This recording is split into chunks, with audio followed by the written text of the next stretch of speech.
First, I'd like to thank Dr. Wu for inviting me. It's a pleasure to be involved in this conference. I'd like to thank all of you for being here, and then obviously the two paper groups, Dr. Besky and Dr. Hanlon. Two very interesting papers, two very different papers. As I was reading in the rule of the discussant, there's always this challenge when you have two very different papers, but I think there's some really interesting parallels here, and I think I'll speak to that first, and then I'll address each of the papers after. The first common element that I see here is a renewed focus on non-state actors in the provision of security or human security. In the case of Dr. Hanlon's piece, the focus on corporations as drivers of human rights, human security as read through corporate social responsibility. And then in Dr. Besky's piece, the focus on organic society or families, religious groups, etc., to be able to provide security in a way of refocusing attention to security away from the state and to non-state actors, and the implications that this has in providing security, which I think it was a fascinating element of both papers. But at the same time, I was drawn back to the fact that both papers also speak to the incredibly powerful role of the state. In Dr. Hanlon's piece, that corporations are not operating as corporations, they are operating at the behest of governments oftentimes. And so the state is not disappearing from the security field, even as we speak to different actors that may be getting involved in the provision or raising awareness of security issues. And the same in Robert's piece on organic society.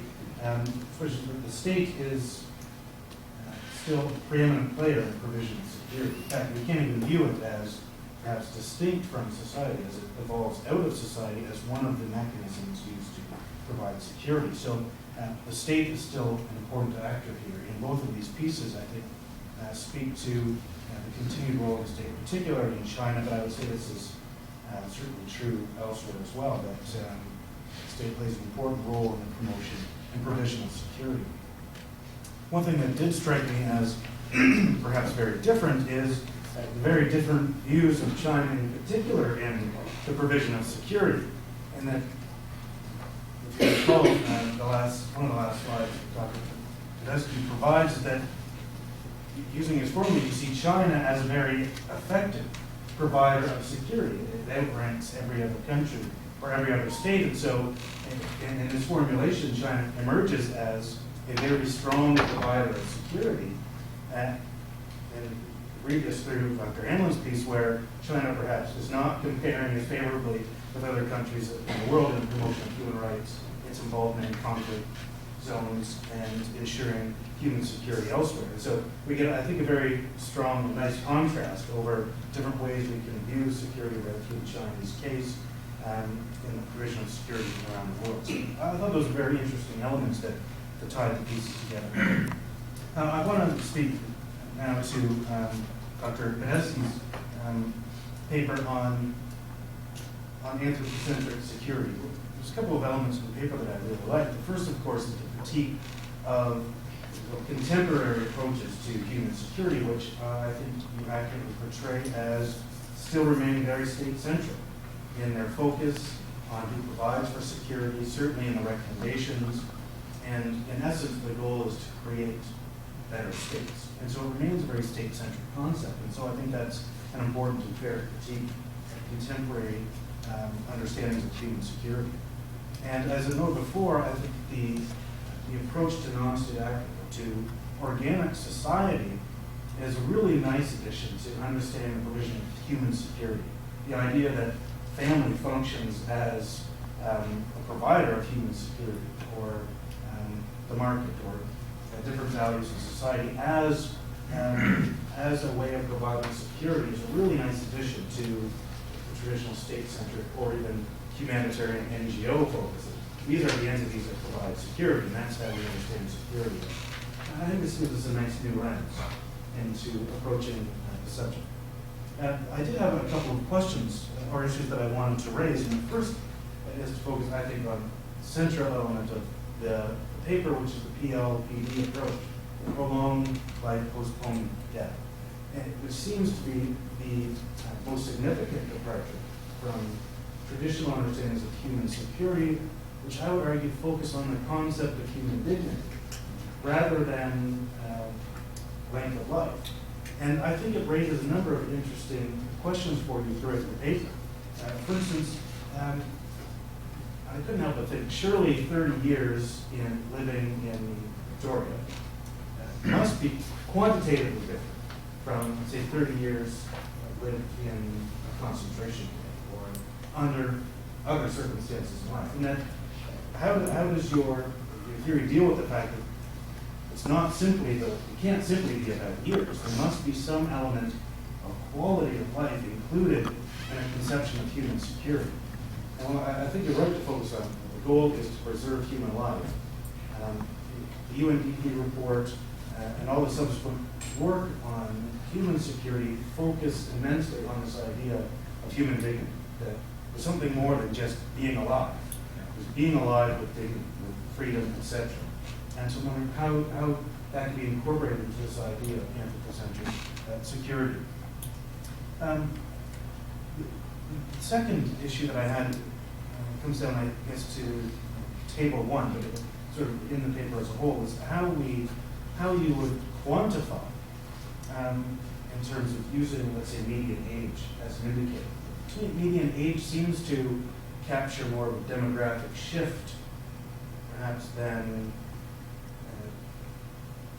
quality of life or longevity of life. Perhaps life expectancy might be a better measure. It seems that median age, you could look at the median age, let's say, of Japan, and it's going to be quite skewed because it is very high median age. This is an aging population versus a country that has very low, say Mexico, elsewhere. That's going to skew your results. And it doesn't really tell us, I think, quality of life being lived in those societies. It's more of a demographic shift. There are a lot of young people. It doesn't necessarily mean that that they're going to live very long, or that their lives are marked by human dignity. The second question related to that is, what exactly does size of the population tell us about the ability of a society to provide for its own security? I think there is something there. I was just wrestling with what exactly does it tell us? The fact that Chinese society, and in addition to the state, has been able to produce such a large population surely tells us something about that society's ability to sustain life. I wasn't able to grasp exactly what population size tells us about society's ability to provide security. It seems that there's so many other factors that enter into the equation. And it also raises questions coming back to the notion of dignity. That size of the population relative to quality of life in that society, and how can we measure those two factors off against one another? I don't know if you've had an opportunity to see the piece by King and Murray on human security. They also attempt to quantify human security. They come up with a number of measures that we could add up in a way that they try to place each society on a measure of human security as well. They take various other things. Some of the things that you've taken in are things that you haven't. I'm just curious, I'm not sure if you've read it or not, but if you want to take a look at it and say, well, how does it relate to, how do my measures relate to their measures? And is there a comparison here? What would be the substantial differences? But as a whole, I think it's an intriguing approach to human security, one that nicely gets at some of these core issues. The last issue that I want to raise is the protector-protectee issue. The idea that some individuals in society are responsible for the protection of others. I found it an intriguing idea, but I'm wondering how you're pursuing that concept in your book, or what are the repercussions of this? One reading of it would be it preserves existing hierarchies. That's fundamentally what it's designed to do. That if we accept that a tribal leader has a security competence of 100, well, then it would seem that human security then becomes involved in maintaining those existing hierarchies. We don't want to reduce the competence, so we want to ensure that that institution continues to survive. In many respects, those institutions may run counter to other conceptions of human security, particularly if they're patriarchal, etc. But there may be other repercussions. And from there, I wanted to move on to Dr. Hamilton's. Again, another very intriguing, interesting paper, I thought, that approached human security in a way that I hadn't really conceived of it before, and my work has been much more on human security, NGO activity, etc. And so it's interesting to view it in terms of corporations and the role that they can and do play in pursuing human security. A couple of things that I found really intriguing in the paper is the pursuit of human security or corporate responsibility.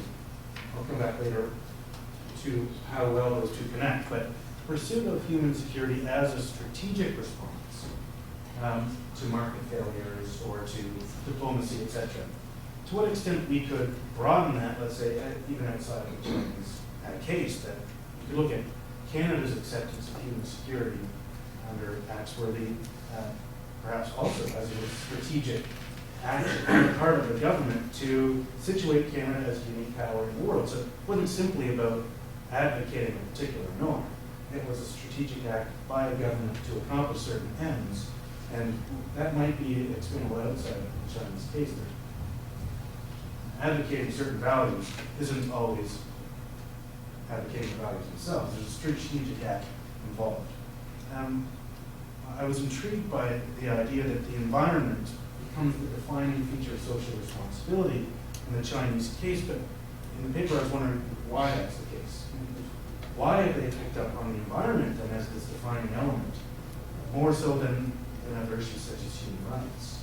I would just press that as an issue that perhaps not being as familiar with the Chinese case as you are, it didn't come out very strong in the paper as to what the strategic reason for that might be. Or perhaps it reflects not strategic values at all, but some other value in society. The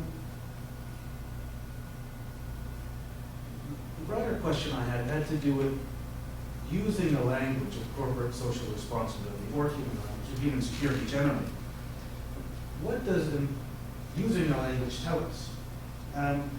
Does it tell us that there's a new emerging international norm that states and corporations are being forced to abide by, and that this eventually will lead to implementation, acceptance of that? So in the work, say, of Turnbull and Sickert and others, who argue that start off with these international norms, and oftentimes no one really believes in the norms, or very few actors actually believe in the norms, but over time, they're emphasized enough that states, corporations are forced to abide by them. Eventually, they accept and internalize the norms. So is this part of a cycle where we might expect corporate social responsibility, human rights, human security to become increasingly internalized by Chinese corporations and by the Chinese state? Or do you see this simply as this is a strategic act, but we can't really read into a trajectory here, that it's not necessarily the case that we're going to see internalization of these norms?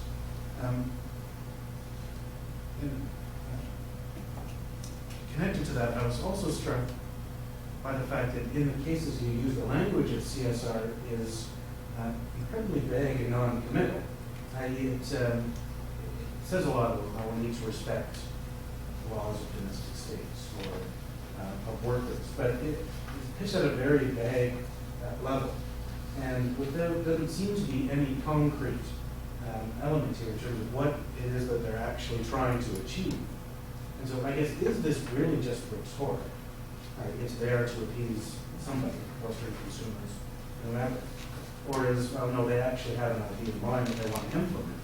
I think the same questions could be raised to any corporation outside of China as well. Is it simply a matter of, let's use the language to appease NGOs? Or is it actually mean something? Again, I found this paper very interesting and very informative, and I think something that people working on human security are increasingly going to have to take into account, the role that corporations play the extent to which NGOs actually function as independent entities in pushing for human security. Your take on NGOs in China, perhaps it's not all that different from NGOs operating in many parts of the world. When you look at the source of funding for most of these NGOs, it comes from Western governments, and so there is an intrinsic tie there. This isn't simply a Chinese case. But I think I'll leave my comments there, and I'm sure that the audience has any questions as well. Thank you, Scott, for the really thoughtful comment.